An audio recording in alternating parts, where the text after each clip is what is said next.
Hi everyone, welcome to your listening skills enhancement lecture. So first of all, this lecture is actually shorter than your listening major. The reason is because this is just a continuation of your listening major lecture. So also, I would like to add that there will be some activities related to this. And if you guys would want, as soon as you come to the office, um, next week, we will be conducting the activity for this. So if you want, you could also play this recording the night before we do the activities. So I'm sorry for those of you who will only be checking the lecture online. I would not be able to provide you with the materials because this is owned by the branch. So I could get sued with copyright infringement. So that's the reason why I cannot provide you with materials online, especially the listening subtest, because this has copyright. So we shall begin with your listening skills enhancement. So the listening major can be found here on the channel as well. So I just want you guys to check them out first before you do this listening skills enhancement 1. So as the name of the topic implies, this is meant to improve your skills in the listening examination. So we are going to acquire those skills right now. We are also going to make sure that once we get them, we will do all the right things to enhance them. So this is the ultimate purpose of why I'm conducting this class now. So we shall proceed with the listening test. So first of all, we have to understand that the listening exam follows the rule of 3-4. First is 4 sections. Next is 40 items. Next is your 40 minutes. Now we will be breaking them down later about what is the implication of these 4 in my examination preparation. We will be learning more in depth about what the listening is in general.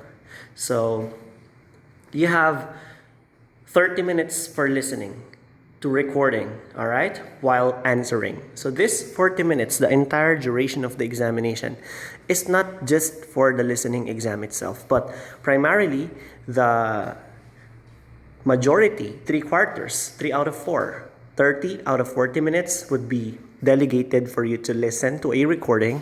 It depends upon which you are going to take your examination, whether you'll be taking the pen and paper based or the computer delivered exam.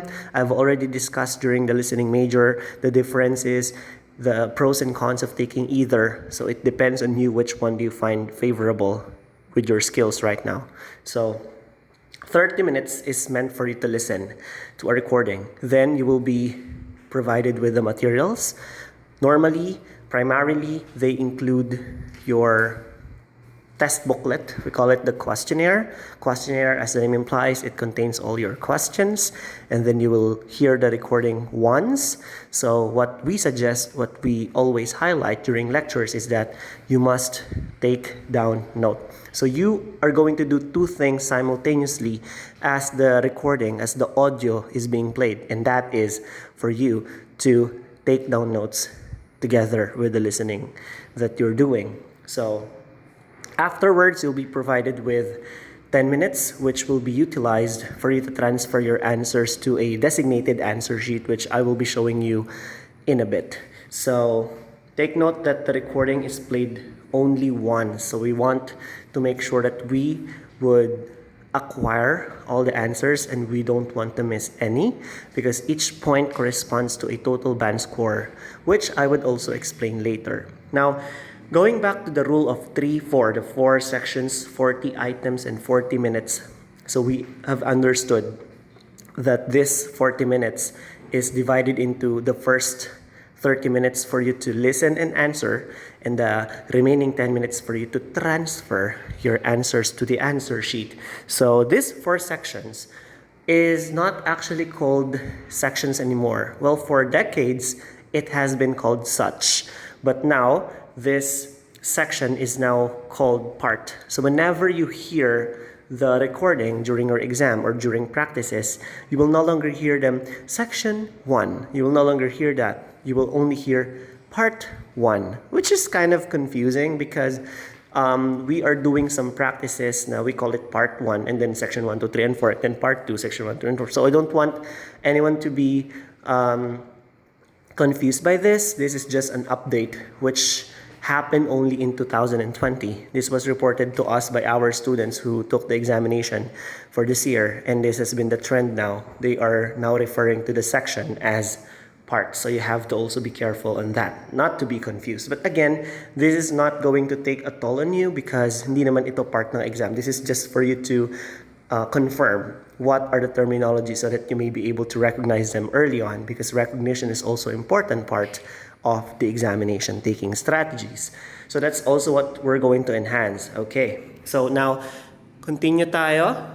So general rules in the listening examination is that you have to listen intently. What do we mean by listening intently? You have to listen with the intent of finding the answers. You also have to follow the examples. Later, I'll be showing you how important this is.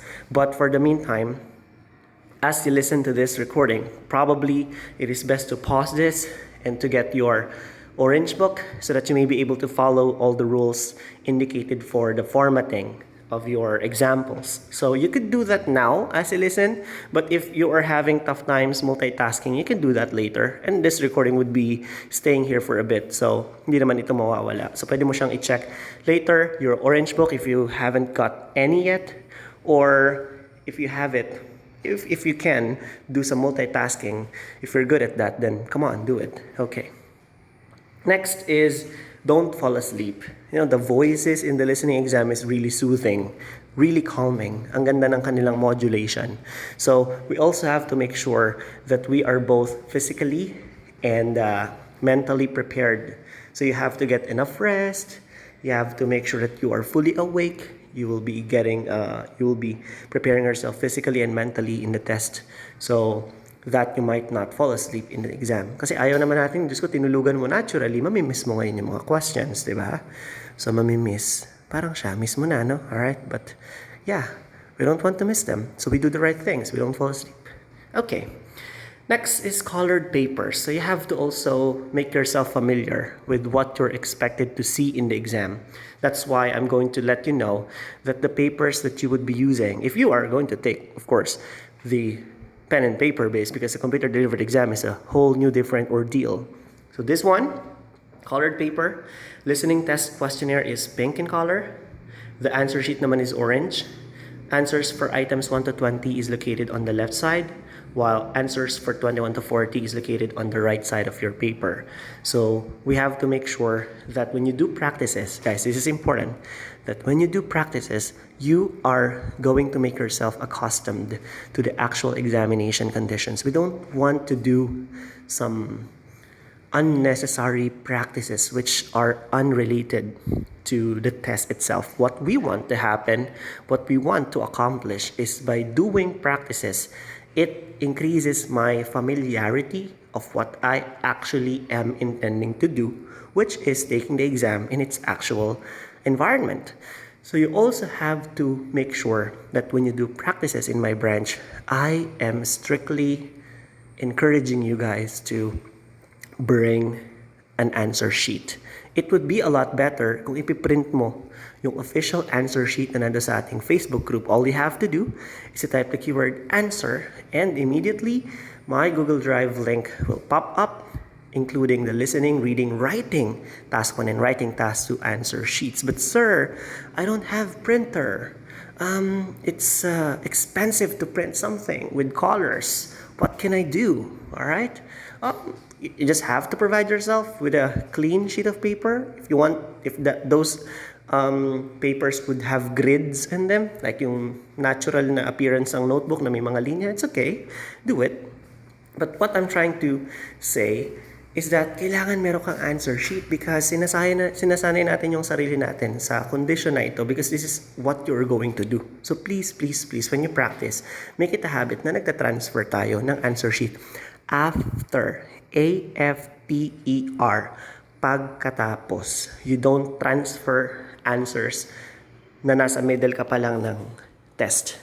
You do not do that because you might miss some important notes which you have to take on your test booklet. So malaking bagay kasi yon na hindi mo makalimutan itong mga notes na yon. So no one should transfer your answers at the middle of the recording. If you do that, isinusumpa ko ang iyong ikatlong anak na hindi siya tutubuan ng buhok. Okay? So yun ang sumpa. So please, maawa kayo sa magiging anak nyo in the future, ha? You do not transfer during, you transfer after. Okay? And make sure you transfer on an answer sheet, on a mock answer sheet, on a sheet of paper that you provide for yourself, because that is what you are going to do. I cannot highlight this any further. I know most of you guys, if not all, hopefully all, got my point already. You do the actual preparations. So be careful, because the listening and reading answer sheets are very identical. They're actually on the same page. So it's the front page is the listening, the back page is the reading answer sheet. Now, that is very common sa mga provincial tests, but in examinations in Manila, sometimes they could be separated. So you have to also make sure that you are transferring your answers on the correct answer sheet, because we don't want to mistake one for the other. Obviously, ang dami magiging errors nun. Paano ka makakakuha ng tama kung sa mali mo siya inilagay? Di ba? So, you will not get even a single point. And we don't want that to happen, because that's basically throwing away your 11,000 pesos and kissing goodbye to it. And we don't want to waste that amount of money. I know some of you guys are rich. You know, you can provide for yourself. But you know, money is still money. Maraming pwedeng mapuntahan yan. Ayaw nating aksayahin yon. We want this to be our first and final test anyway. So, make it seem so. So this is the appearance of the answer sheet. This is a bit bloated than how it appears. Kasi naka-fit sa screen ng aking presentation. But you get the point. This is just a long sheet of paper. By printing this, nasa PDF kasi kayo. Kapag na-click nyo yung link, just Control-P. Direct yun. Maglagay ka lang ng ink, tsaka ng paper. Doon sa printer, immediately mapiprint siya. You want to print multiple copies? Do so. Walang pumipigil sa'yo. So, that's it. So, I just want you guys to look at the appearance. Sir, kasama po ba sa 10 minutes na transfer yung mga pag-shade ng dyan sa kanan, yung paglalagay po ng pangalan namin? Actually, no. Hindi naman sila brutal sa test na ito. They will not be making you suffer by doing that. So, you would be doing the highlighting, shading, and writing your names and all the details before the listening test even begins. So, yun yung sa registration na part. So, pwede mo siyang gawin before. And, band scores, alright? So, you remember guys na meron tayong 40 items, right? So, these 40 items, depending on how many points you will acquire, they will be regarded as what we call band scores. And ito yung dinidikta ng ating employer, ng ating bansang gustong puntahan. If you're going to pass the requirements. So sabi sir ang aking employer, I need to get a band 5. Sabi sir ang aking application sa US, I need to get an OBS of 6.5 and a speaking score of 7. Sabi naman po sa UK, kailangan po 777, 6.5 sa writing. So paano mo makukuha ngayon itong si 7? You have to score 30 points. So a minimum of 30 points will guarantee a 7 in the test. Now, when it comes to the minimum, I don't want you guys settling for mediocre. I don't want you guys settling for 7 lang. Okay na ako sa 7 lang. No, you don't do that. You have to settle for more. You have to aim for a 9.0. And in doing so, you have to get the perfect score, 40 out of 40. So that's equivalent to 9.0. Now, some good news.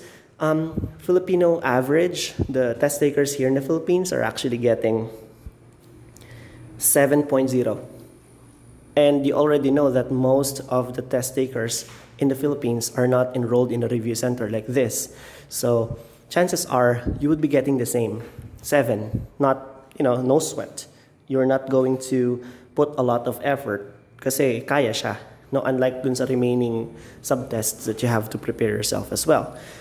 Now, ang 9er median score, if you're a 9er student, you would be getting an 8 because that is our average score ng mga students natin. So, ganun kadali. itong si listening. So, hindi mo siya kailangan paglaanan ng sobrang daming effort, unlike yung effort na kailangan mong i-pour kay writing and speaking, because that's exactly what we want to prepare most of you guys to achieve higher band scores. But getting high band scores, even getting a perfect score, is not impossible in the listening exam. All you have to do is to follow the rules. All you have to do is to do all the right things, and you will be directed towards the right path. So you just have to follow all the things that I'm saying here, included in my lecture, together with my other lecture in listening, your listening major. So 30 points, okay tayo dyan. Pero if possible, please, do not just settle for 30. Aim for a 9.0, okay? All right, aim for a perfect score, 40 out of 40. Next, we're going to talk about the stages in the listening exam. We have the before stage. This is the part where you are going to read the questions in advance. Every after section, every after part. So I'm going to refer to them both now para hindi malito yung iba sa pagbabago na ito, no? So every after section or part, you will be hearing a narrative that sounds like this. Look at questions 1 to 5. You will hear a recording with the questions related to items 1 to 5. So you have a minute to make preparations. So magpo-pause yun for 1 minute, tapos antay ka, and then ang gagawin mo doon hindi tumanga. Ang gagawin mo doon is, of course, to underline important words which you think would be helping you in getting clues. Kasi para itong magsisilbing trigger, like, for example, an amount of blank will be paid to the cashier. Question number 3. So definitely, what I'm looking for is the word amount and the cashier. So pag narinig ko yung, you have to go to cashier and pay, okay. So medyo magiging mas attentive na ako. I'm not saying na hindi ka dapat attentive, but you have to increase your intent for your attention span. Na ano na yung sagot, malapit na. $250 as the initial amount. So yung amount, cashier, $250, yun yung narinig ko. So definitely, pay the cashier an amount of blank. $250 would be my answer. At yun ang isusulat ko habang ako ay nagli-listen. So before pa lang na mag-listen, before ka pa lang makinig, mag-underline ka na because yun ang mga aantayin mong mabanggit. And pag nabanggit yun, pupunta na tayo dito sa during. No? That's when you listen intently. That's where you take some notes using the keywords you have identified. Because what are you going to transfer if you are not going to take note of them? Di ba? Ano yun? Memorization lang? Nang galing mo naman sa memorization, matatandaan mo yun lahat. So, please, sulatan po ang ating mga test booklet. Nagtatanong ang mga students, sir, pwede ba naming sulatan ang mga papers dito sa branch? Yes, wala pong pumipigil sa inyo. Sulatan nyo po ang mga papers namin because you've paid for that. That's what your payment is for. Para kayo matuto, para kayo gumamit ng mga materials at lahat po yun ay free. So when I tell you to, hey, pay 8 pesos for that, okay? You don't believe me because I'm just joking about it. It's like some sort of inside joke from the classroom. But that's it. Sulatan, mag-note, please, mag-note po kayo. I'm begging you, please. So next is the after stage. Never fail to review your answer. Lagi to may 30 seconds ka every after section. That is the end of part 1. You have 30 seconds to look for your answers. Check mo kung na-fulfill mo siya lahat. On the recording, you'll hear you're now given half a minute to check your answers. Lagi mo siyang maririnig every after part, every after section. So, madalas din siya. Try to guess if you have left some items blank. Remember, we do not want to leave any blanks. We don't want to leave any of those blanks unfilled. So, kailangan natin siyang i-provide ng answer later, even if you have to guess. Of course, when you make guesses, it shouldn't be just a lucky guess. It should be hypothetical, which I'm going to explain later. What is a hypothetical guess and how can I make sure that I'm doing the right things when I'm guessing? So, we are going to talk about this examination content now when it comes to the parts. Parts 1 and 2, more of social context, general scenarios, commonly mga na-encounter natin sa everyday life. Like shopping, holiday reservation, magpapa-clearance ka sa school, nawala yung iyong bag sa supermarket, or meron kang tinatanong about sa item na binibenta. So, kaya naman sa part 1, it's so common to listen to a conversation between two people, like nag-i-inquire. So, inquiry about anything, selling, school, related, that's what you're going to encounter. At naturally, dun siya magkakaroon ng mga specific na answers when it comes to the details, information of the people na nag-uusap, like ano yung name, cost, location, okay, participants, inclusion, alright, mga amenities, no? Sa part 2, monologue. Kaya napaka-common sa part 2 ng maps. Again, di-discuss ko later how important maps and why you should really take maps seriously pagdating dito sa examination. But the thing is, very common kasi ang maps kasi tourist information yan, nagbibigay ka ng general info at the same time. So it's just one person discussing mga historical claims tungkol sa isang place. Basta may kinalaman sa general scenario. Now, itong part 3 and 4, known to be much more difficult than parts 1 and 2. And that can be attributed to the academic content of them. So sabing academic content, if you guys remember yung inyong orientation, after orientation, we would be doing the diagnostic test. And in the diagnostic examination, andoon yung sample for part 3 and 4. Si Julie na ini-interview about her work, may mga table doon, medyo specific because we're talking about her job, what she does, what happened to the flights now, what happened to the her career. Tapos yung last part is tungkol sa hospitality and tourism course pa rin, pero related siya how to become a chef. So, specific pa rin siya. So, may mathematics dyan, pwede, may history dyan, pwede, may science, pwede. Meron siyang paano i-convert ang electricity gamit ang tubig, may mga ganun eh. So, you have to be careful. Now, another challenge for parts 3 and 4 is that hindi lang siya basta information, hindi lang siya basta personal details, mga verbs, mga adjectives ang pinag-aaralan. Kaya naman malaking tulong po if you guys have already attended my grammar 2 and 3 lectures, and we would be doing the grammar for Thursday. So kindly attend those classes kasi nga nandun naman yung adjectives and adverbs, yun yung topic natin doon. So yun, that's the contents that you would be expecting to encounter. Wala namang changes dyan na sa ganun. So you have to be prepared at all times. Kapag nasa sections ka na, nasa tingin mo mas mahirap. Okay. Moving on, dun tayo sa accent. The main reason, the only reason why we do accent training lectures is not for the purpose of you imitating those accents in your speaking exam. Remember that accent training lectures are only meant for your listening test. So we are enhancing your accent recognition, not your accent imitation. Okay? So you recognize the accent easily, you'll be able to follow them much more accurately. So you have to utilize your knowledge and understanding.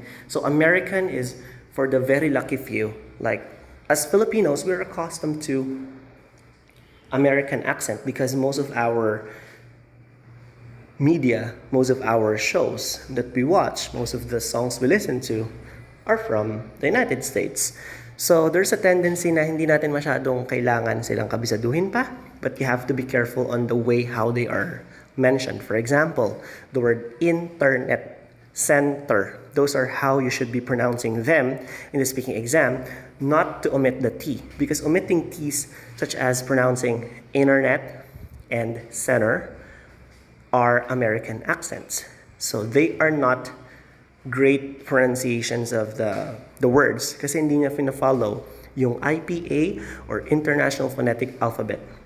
So the IPA is the one who decides which accent is recognized internationally. So dapat neutral ang accent sa speaking. So i-recognize lang natin yung accent kaya natin ituturo, but not for the purpose of imitating them. So I hope that you guys got that. Si British, very common siya. Like 3 out of 4 sections, lagi siyang nasa British accent. So let's say yung center na American kanina, center. Ngayon sa British, center. So dahil different yung pronunciation niya, there's a possibility na baka hindi mo siya ma-recognize agad. Hindi mo siya agad maisulat. So you have to make good use of your sense of familiarity with them by attending classes.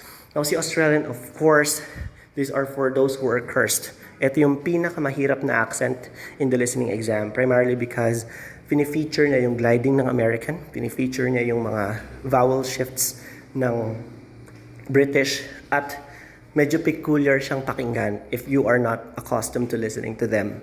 So these are very, this accent is very difficult to understand for beginners. So by increasing your familiarity with this, definitely your recognition skills would only get enhanced. So I suggest you attend classes about this so that you may be able to increase your recognition skills as well. So that's just my 2 cents about the topic of the accent. So no imitation of accent in speaking. Your accent must be neutral following the IPA protocol.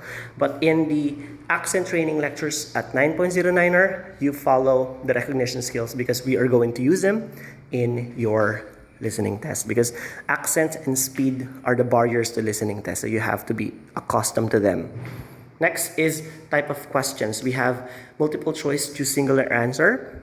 Just have to write the letter, encircle the letter while you're taking down note, and then later on you will be transferring the letter dun sa time na kailangan mo mag-transfer. But we also have multiple answers for multiple choice. Of course, if there are multiple options, let's say pick which 2 items, you have to separate them with a comma. Expect the speaker will use synonyms or paraphrasing on the recording, but most of the time, they'll be using the exact same words that you will see in the test questionnaire. So it's called verbatim. Alright, kung ano yung narinig, yun din ang isusulat. Kung ano yung nakasulat, yun ang expected natin na maririnig. Next is gap fill. In gap fill, you have to classify. So meron tayong classifications and lists. Meron tayong mga short answer questions to complete the blanks in the test questions. We also have note, table, flowchart completion. So there's a flowchart, there's an incomplete flowchart, and then you have to supply the appropriate words based upon what you will hear. So yung mga clue words tulad ng after, as a result, di ba? Will result to, resulting to, consequently, subsequently. Okay, so those words will definitely be a big help in understanding where am I in my flowchart completion already. Sentence completion. So there's an incomplete sentence, tulad nung kanina. Pay the cashier an amount of blank. So an amount of blank, go to the cashier and pay 150 pesos or $250 for the initial amount. So $250 is my answer because that's how I heard it. That's an example of sentence completion, summary completion, and labeling a diagram map or a plan. Some gap fill type of questions have a table of options to choose from, so definitely have to make yourself be able to recognize your keywords and synonyms because they are definitely big boosts in your recognition. So again, keywords, synonyms, most of the time verbatim. So if you recognize the context in which those words, the meaning of the sentence itself is based from, then it would increase your chance of identifying the words itself or the words themselves from the list that you are going to find themselves. Where are they located? Next up is a type of questions. 1 or 2 among 4 sections may be a map or a diagram. Mostly, si map, we would expect them placed in Part 2. Tapos si Part 3 naman yung mga diagram because yun yung academically related kasi ang content ng Part 3 and 4. So dun siya madalas mag-appear. So yung mga words para sa map, you have to be careful with your directions. So ang suggestion ko dun, main suggestion ko kapag map po ang ating na-encounter sa test is that you trace the map. Mga keywords tulad ng beginning from here, our starting point is at the main gate. At the entrance. So pag doon kayo nag-start, so naka-point na yung pencil mo doon. Tapos yung mga words sila ng adjacent, neighboring, adjoining, across, transversely, from corner to corner, beside, katabi, next to, katabi din, alongside, sa kahabaan, in between, in the middle of, amid na papaligiran, sa kalagitnaan, left, right, front, tapos north, south, east at saka west. So you have to make sure that you recognize your direction. Surrounded by, adjacent to, transversely, diba? Proximity, alright?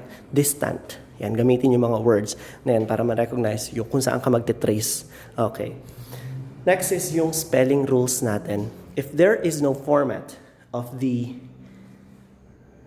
example given, ibig sabihin, this is a new thing. Like, ngayon lang siya nag-appear sa entire part. You can use either the British spelling or the American spelling. Wala tayong problema dyan. But my honest take about this is that if you are going to pick between British and American, please pick the American spelling. That is because as Filipinos, we are more familiar with how the American spellings are spelled out, and that is exactly how the international spelling is. So, do not go British if you're going to choose between two. Now, sir, kailan sir mag-iiba tong rule na to? Okay, pag may format of the example given, halimbawa, nakita ko dun sa number 2, at what time the British Shopping Center would open. Sabi doon, at 9 o'clock, the British Shopping Center would open. Then question number 8, where is the venue for the final match? Sabi doon, at the Hall of Blank. The Hall of British Shopping Center will be the venue for the final match. So, British Shopping Center, ngayon, ang spelling ng British Shopping Center ko na naka-indicate doon sa number 2, kasi in-spell out siya doon C-E-N-T-R-E. Now, it is expected na kukopyahin mo lang yon, C-E-N-T-R-E for your British Shopping Center as your answer for number 8. If there's a format of the example given, copy it. Alright. All caps are accepted, especially if you booked your exams under 9.09er kabanatuan, because 9.09er test takers are allowed to write all caps. It's extremely favorable because imagine ang sagot mo, St. Peter's Parish. Malaki yung S, maliit yung P ng parish, mali ang capitalization, mali. Pero kapag ang sagot mo, malaki lahat ng letters, St. Peter's Parish, everything is capitalized. So what inalis mo yung capitalization sa equation at hindi na mako-consider yung part na yon sa pag-check sa'yo. So all caps po tayo. Tenses, what past is, may nakita kang B, B-E, is, are, was, were, am. Lahat ng kasunod niya, past participle. Was seen, is given, be observed. So pag walang D, ang sagot mo, mali. Dun sa observe. Yan. Singular, plural, may nakita ka na dun, di ba? Blank is needed to my calculation. But a blank is needed to my calculation. Sabi na rin mo, I need a calculator for my calculation. So, a calculator, nakalagay doon. So, a blank, tapos is singular. Eh, sir, paano yun? Nakalagay po kay questionnaire, a blank is needed for my calculations. And narinig ko, calculators are a must for my calculation. Eh, sir, sinabi niya calculators, pero ang nakasulat dito, a tapos is. Dapat ba yung narinig kong calculators, gawin kong singular? Yes. Kailangan ko, ano yung narinig mo, i-fit mo siya doon sa grammatical requirement ng nasa questionnaire. Malinaw tayo dyan ha. Kung hindi malinaw, please paki-playback itong video. Please. Okay. Next. Format in writing your answer. Kung walang specific na format para sa date, ito yung first time mo magsusulat ng date. Sa buong part, wala siyang date. Ito lang yung nag-iisang date. Sana all may date. Kahit ano pong format ay pupwede. Okay? For example, 23rd of November. Naring mo kasi, 23rd of November. So, write 23rd of November. 23rd November, November 23rd, 23 November, November 23. Yan. Pwede rin naman kung sinabi yung time, November 23, 2012. 23 November 2012. May comma, wala, pasok pa rin yan. Basta ang importante, kung kumpleto siyang binanggit, kumpleto mo rin siyang isusulat. Sir, paano kapag may 2012 na? O din November 23 na lang, you only write what is asked from you. Kung nakalagay na siya doon, hindi mo na siya dapat lagyan pa. That's a rule. That's a general rule. Kung ano yung nandoon, hindi mo na dapat ilagay. May dollar sign, number, let's say dollar sign, tapos blank. Sagot mo 250. Transfer time, nilagay mo $250. Mali. Dun sa answer sheet. Bakit? Kasi 250 lang eh. May dollar sign na nakalagay eh. So you don't have to supply that one anymore since magiging redundant yon. So please be careful. Karamihan po na na-encounter natin, even sa branch na nagkakaroon ng errors, is dahil lang po sa formatting. So sayang naman yun kung nagkaroon ka ng isang mali dahil lang sa formatting, hindi ka na makakuha ng 9. 8.5 na lang yun. Di ba? Sayang. Okay. Next, yung mga numbers, if they contain letters, capitalize those letters because there's a importance of capitalization of those policy numbers, passport number, Even credit card numbers binibigay. So no spaces or dashes needed. Halimbawa, uminto siya. 983-11-11. Ang sagot ko, 983-11-11. Tama. Sagot ko, 983 space 11 space 11. Tama. Sagot ko, 983-1111. Tama pa rin. Hindi importante kung may spaces, dashes sila. What's important is the sequence in which those numbers appear. Okay. Phone numbers, follow the example, no spaces or dashes needed as well. Next is two multiple answers. If there are two multiple answers, Kevin, Mark, okay, nakalagay sa number 23. The representatives for this year's tournament would be blank, tapos nakalagay yung end, makinig, may blank, nilagay yung end, and then may blank. Dapat dito, Kevin, comma, Mark. Yan, okay. Units of measurement. When it comes to units of measurement, again, pag naka-indicate na siya doon, cm, m for meter, or binuo yung meter, kopyahin mo lang. Pero hindi ka dapat mag-a-abbreviate, sir, kasi walang format of the example given. So, pwede ko bang isulat 23m instead of 23 meters kasi tinatamad na ako? Hindi, kasi m could also mean million.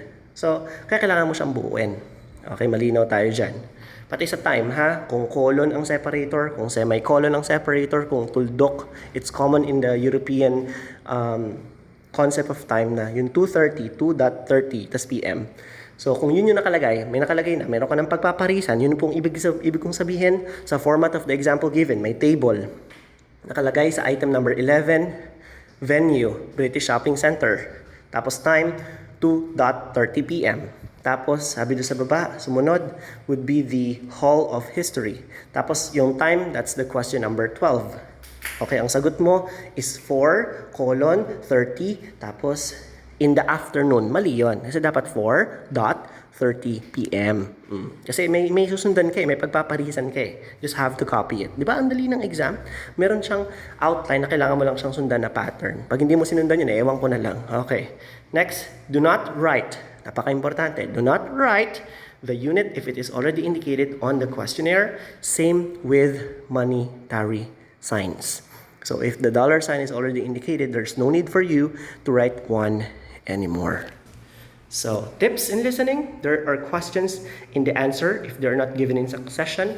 Sometimes item number 5 will be mentioned, then item number 7, and then 6.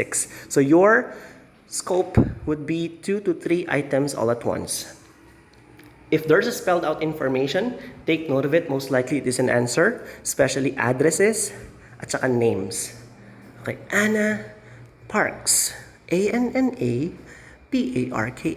Yan. Get clues from the questionnaire itself. Alright, so sabi dito sa number 39, which sea mammal can be found in the coastal regions of Australia during summer? So again, which sea mammal? Letter A, octopus. Octopus is not a sea mammal. Octopus is an arthropod.